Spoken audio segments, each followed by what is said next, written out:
adesso sono le 8. Iniziano alle 7, sono le 8:20. Questa è la situazione da fuori. Qua.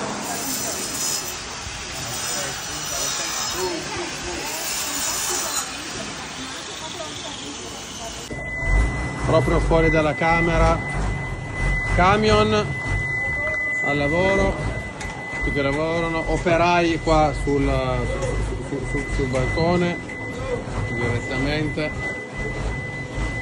Questo è il clima da vacanza che uno deve respirare a Zanzibar.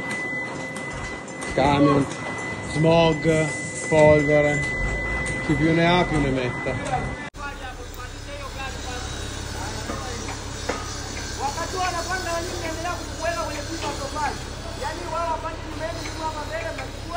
Dall'interno della camera è ingestibile.